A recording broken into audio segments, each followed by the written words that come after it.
It's 4:17 in the afternoon, and every single human being on Earth has just disappeared. No warning, no explanation. Cars still running, coffee still warm. 8 billion lives, gone in an instant. Right now, in this exact moment, the countdown has already started. Not to your death, to your erasure. Every wall you've built, every name carved in stone, every satellite, every road, every book. The planet is already working to forget you. Some of it will vanish before the sun sets today. Some of it will still be here in 1 billion years. This is the timeline of how a civilization disappears. The first thing to fail isn't a building, it's the grid. Power plants need constant human oversight. Without it, most will trip into automatic shutdown within hours to prevent meltdown or explosion. In cities across the world, the lights go out. Not gradually, almost all at once. Without pumps running around the clock, subway tunnels in cities like New York begin flooding within 36 hours. Underground, the city was never really solid ground. It was a war against water, fought every single day by machines that needed us to keep running. Nature doesn't wait for permission. Within a single year, weeds crack through untended asphalt. Vines climb higher than most people ever bothered to look.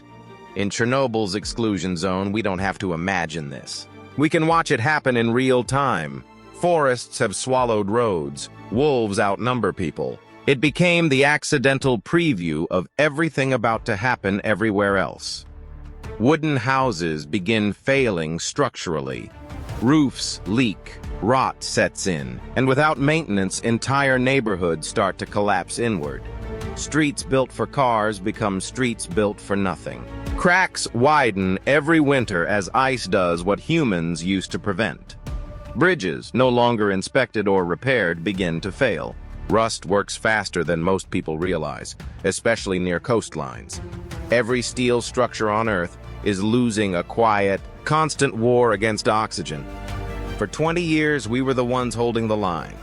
Most wood and steel-framed buildings have now collapsed. Cities that once defined the skyline start to resemble forests with concrete bones. Underground subway tunnels have fully flooded and collapsed. The layout of the modern city, invisible now, buried under a century of silt. But some things refuse to disappear this easily. The pyramids of Giza have already stood for over 4,000 years. Without us, they could stand for tens of thousands more. Mount Rushmore erodes at a pace slower than almost anything else humans have built. Some estimates give it over 7 million years before it's unrecognizable. Stone remembers longer than steel. But even stone is not the real record we're going to leave behind. Plastic doesn't rot.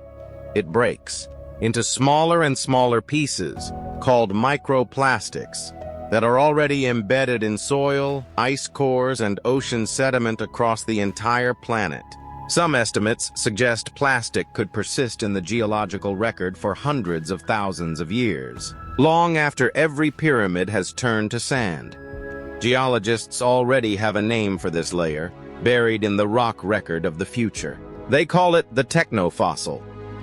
Long after our cities are gone, long after our names are forgotten, this thin, strange layer in the Earth's crust will be the proof that we were here.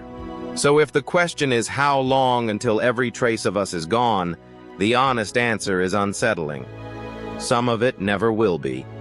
Radioactive waste, buried deep in facilities built to outlast civilizations, will remain dangerous for over 100,000 years. And far beyond Earth, 2 small spacecraft are still moving outward into the dark. Voyager 1 and Voyager 2, carrying a golden record of who we were. They will likely outlast every pyramid, every mountain carving, every plastic fragment. Long after Earth itself has changed beyond recognition, those 2 objects will still be drifting. In a sense, the last trace of humanity won't be found on Earth at all. It will be out there, alone, still moving, long after everything else has gone quiet. And that silence, the same silence waiting in the deep dark between stars, is the same silence already sitting 11 miles wide. spinning 1,000 times a second, in the corpse of a star that used to be 40 times the size of our sun. That's where we go next.